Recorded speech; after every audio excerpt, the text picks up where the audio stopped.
Good morning and welcome to Toronto Police Headquarters. Today, Homicide Detective Sergeant Hank Exinga will update the media on the investigation involving Bruce McArthur.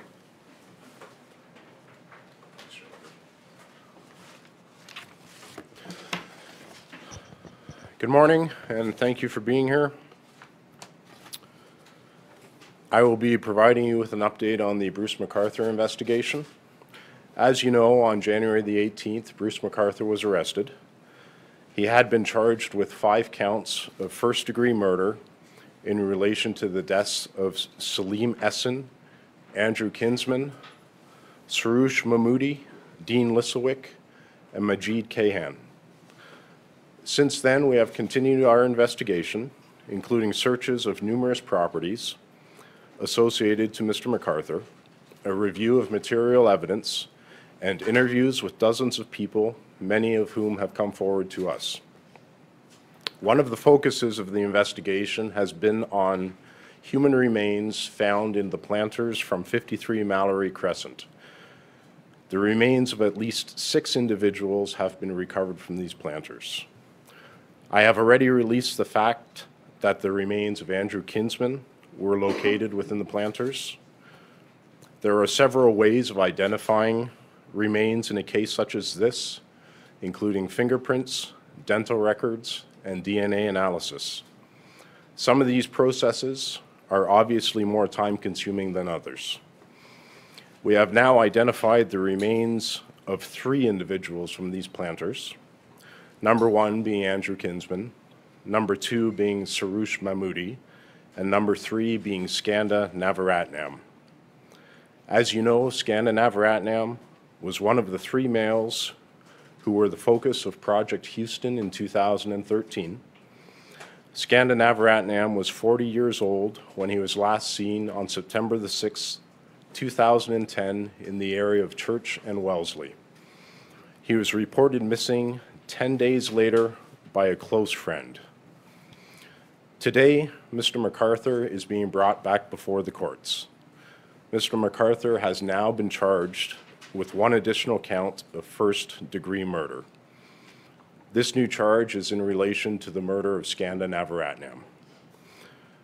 Mr. McArthur is now alleged by investigators to have committed 6 murders, and the case is before the courts. I want to thank those who have come forward. If anyone has not heard from us or they have information related to Mr. McArthur, please call us at the Toronto Homicide Squad or anonymously through Crime Stoppers. Can you talk about the Toronto Star report today from 2003 that Bruce McArthur allegedly beat someone over the head with a steel pipe? Were you aware of that? Can you talk a little bit about that information that came out at the start today? I am aware of that, but as I've stated previously, I'm not going to discuss any of Mr. McArthur's past involvement with the police. Did he have a criminal record when you began investigating him as a suspect? Technically, no. Because there was a part to identify these next 2 people. Was it DNA? What led you to identify these next 2 people? The first individual was identified through fingerprints. The next 2 were identified through dental records, and DNA analysis is still outstanding on the remaining 3 sets of remains. When you say technically, McArthur technically didn't have a criminal record, is that because we've reported previously that he had a pardon? However, that is there appears to be a disconnect here. We can still see his criminal record when we go to the courts. Yet, did he technically get a pardon or did he not? Again, I'm not going to comment on it. You're not technically seeing a criminal record in the courts. If you're seeing a record of conviction and you have access to that and want to report on that, that's up to you. Do you still believe that there may be more victims in addition to the 6? We do, yes. And do you have any idea as to how many more? I know that you said that you were looking into cases from the 1970s. How far back could this go? How many more victims could there be? We have no idea. So is everything wrapped up in terms of remains from Mallory Crescent? And out of all the planters that were seized, is it just 6 people that were in those planters? 6 people in the planters from Mallory. We've been through all of the planters that we have seized. We haven't found any other remains. That's not to say we're done with the examination at Mallory. As I've stated before, we would like to go back there when the weather warms up a little bit and see if the dogs have any further success. Is there other stuff underground? We don't know that yet. Can you talk about the investigation in terms of where you go next? Are there any other properties that you want to go to do similar types of excavations and how that's going? We have one further property that we're working on where we may do excavation. We're just not at that point yet, but we're looking at several other properties, 2 of which we're particularly interested in. But some forensic testing still has to be done before we further our investigative steps at those properties. Detective Sergeant Matsenga, there were originally 15 planters that you said you had. I've heard reports of as many as 20. How Correct. many planters have been seized, and you said how many have you actually gone through? We've been through upwards of 20 planters. Do you know where he was killing these people allegedly? Was it only at the Thorncliffe address? Do you believe that any of the murders occurred on Mallory? I can't get specific about where the murders occurred. We do believe we have multiple murder scenes, though. Thorncliffe Park was one of the scenes. We believe it is, yes. Is the other scene Mallory Crescent? I'm not going to confirm that yet. Detective, is there a reason to believe that there potentially could have been murders outside of the Toronto area, that this could span beyond jurisdiction? We don't know that yet. Obviously, it's something that we're looking into, but we just don't have any evidence yet to support that theory. When you say multiple murder scenes, if you're not confirming Mallory Crescent, but how many other potential ones aside from Thorncliffe? I don't know that yet. So are you tracing his steps? Can you just tell us what you're doing right now? Are you seeing where he's traveled to worldwide? Are you looking into cases or cold cases elsewhere? Tell us what you're doing at this point.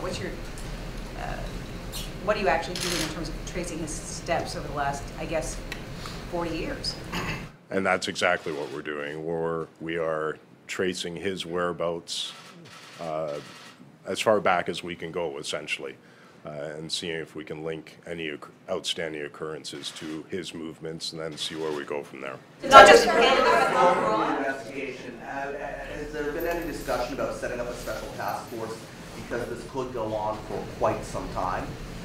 We do have a task force going. It's expanded since the arrest, and we do anticipate using that task force to continue the investigation for quite some time. And what is any estimated timeline here? Are we talking months? Are we talking years? Impossible to say. It could be months. It could. I don't think it's just going to be months. I would say it's going to go into the years, and depending what we find and where the investigation takes us, that will dictate how long it goes on for.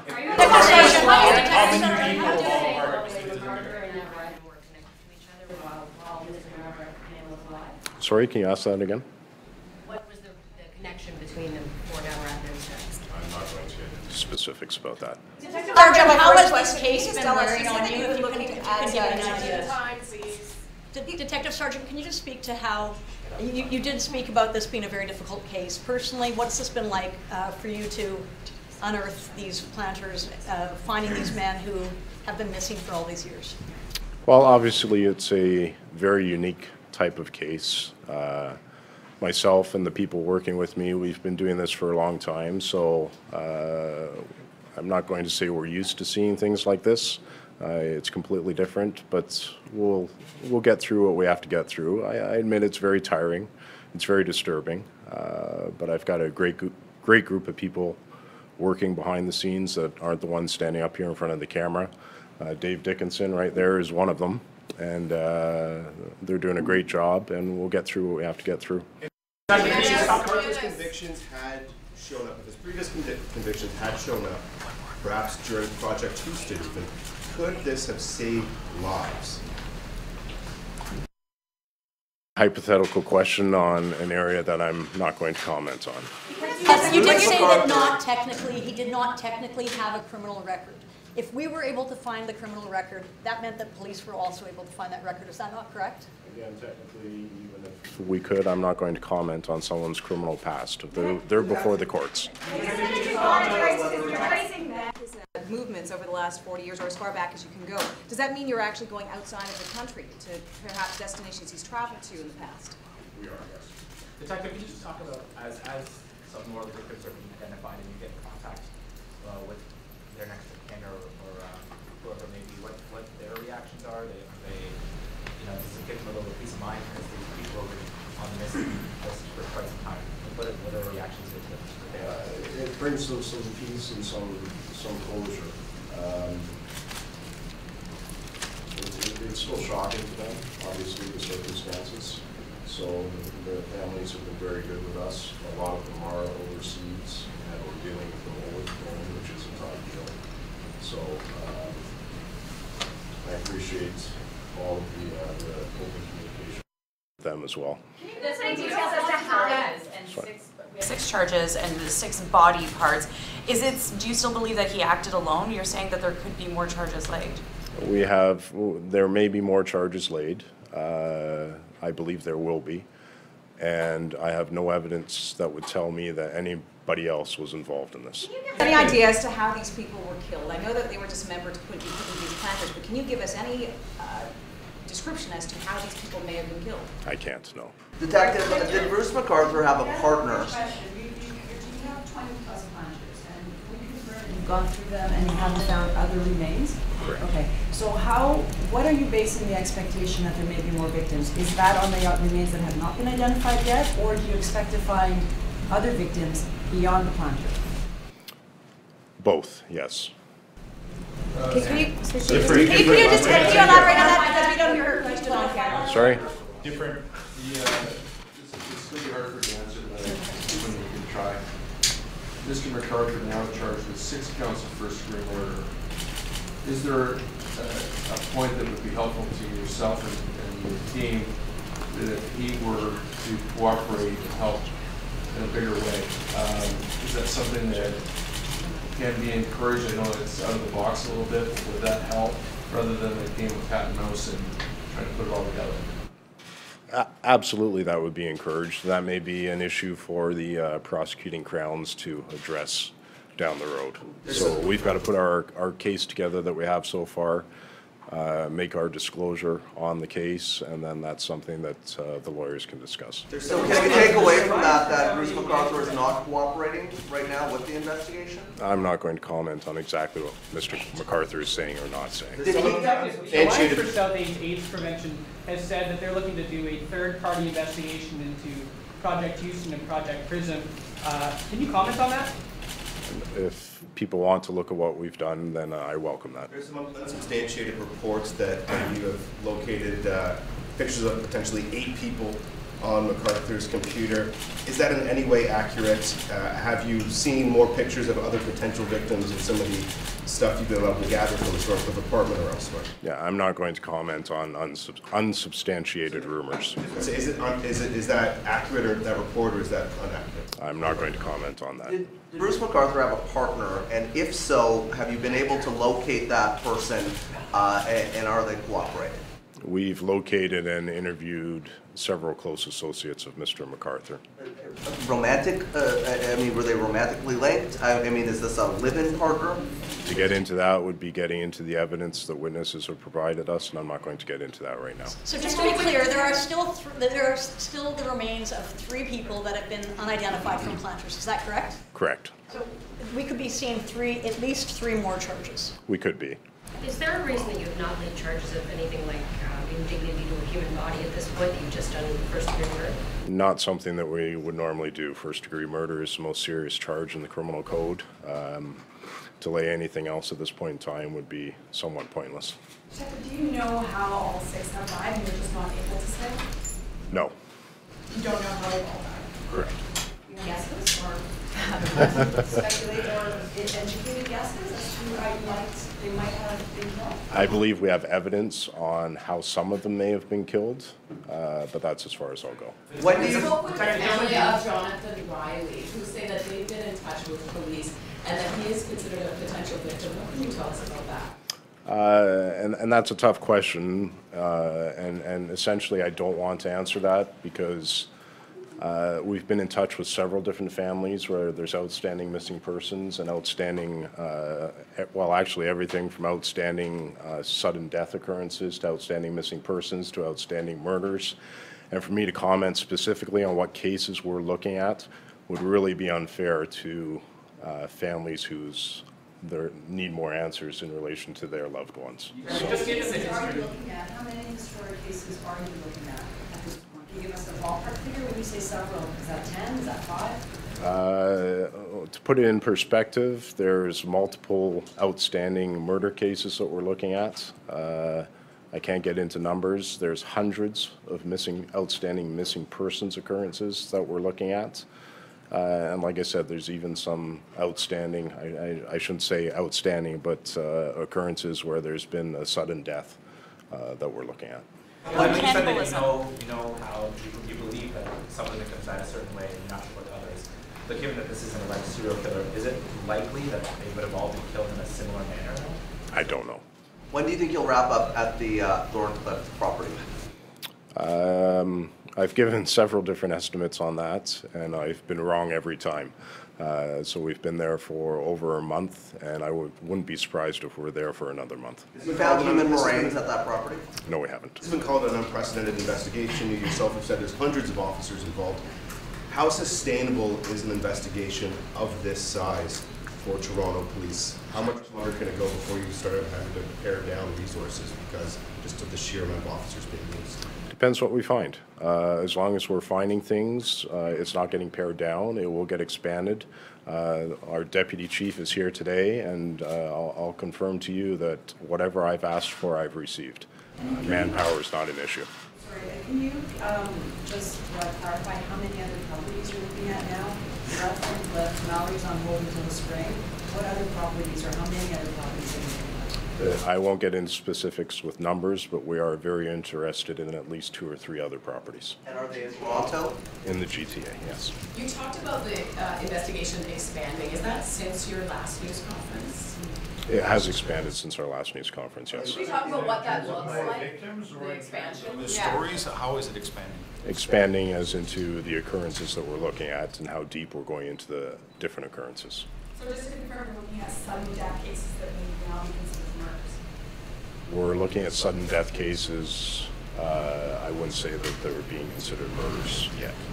But there's potentially. Potentially, we're looking at them. Sometimes we're looking at them, and the answers are very obvious as to what happened in that occurrence, and we're passing that on to the families. Can you tell us what led you to actually arrest Mr. McArthur? In respect of... The circumstances of his arrest. Can you get into that at all? I won't get specific about that either. How many different countries are you looking towards to outside of Canada? I can't give you a specific number on that, no. Are the police forces in the GTA working with you on this investigation then? They are, yes. What about international police? Internationally, there have been other police forces involved as well. Which police forces? I won't get specific about that. Is it fair to say York, Durham, Peel is all involved? I've said before that the OPP has been involved. They continue to be involved, and surrounding GTA services are also involved. As you can imagine, by me standing up here and talking about asking people to come forward with missing persons reports, there's been a surge in missing person reports, not only in Toronto, but in the GTA as well. So. Have the families of the alleged victims been cooperative, and have you obtained DNA samples from them to help you identify the remains? We have, yes. Is it fair to say that of the 6 victims that you guys have identified, at least for 3 of them, you don't have body parts per se identified as relating to them or DNA as relating to them? Is that fair to say? No, as I said earlier... You've got 3 implanters that you've identified, you've got the DNA or the dental charts or whatnot. Different processes take different amounts of time. And like I said, fingerprints we can turn around very quickly. Dental comparisons we can turn around relatively quickly. DNA takes some time. So it can take weeks, it can take months. When do you expect to identify the rest of the remains? Well, if we have the profiles of the victims in some fashion, we may not. Dean Lissowick would be a great example of that. He wasn't reported missing, so we wouldn't submit his profile to the Center of Forensic Sciences to test against the remains. So we may have some of those remains may be the same situation. So we do have, of the missing persons we've identified, we do have some sort of comparison that we've submitted. We're just waiting for all of that to come back. How hard is that, if you can't identify remains, when you go into trial in court, how much harder is it to say that sort of some of his remains you haven't? Well, it's obviously a hurdle that we have to get over. I think we can get over that hurdle in court with the evidence that we do have. Because you could have unidentified remains in those splendors all the way to trial where you know that there's body parts belonging to someone without you knowing who that person is. Correct. What was Sarouche Mahmoudi's relationship with Bruce McArthur? Because I know previously there was no known relationship. Was it sexual in nature? And what do you know about that? We don't. As for Mr. Navaratnam, the latest victim, it's been reported that they had a romantic relationship going back to 2000. How was he never on the radar of Bruce McArthur before in this investigation? Again, I'm not going to comment on Mr. McArthur's status in this investigation at any previous point in time. Thanks very much, everybody.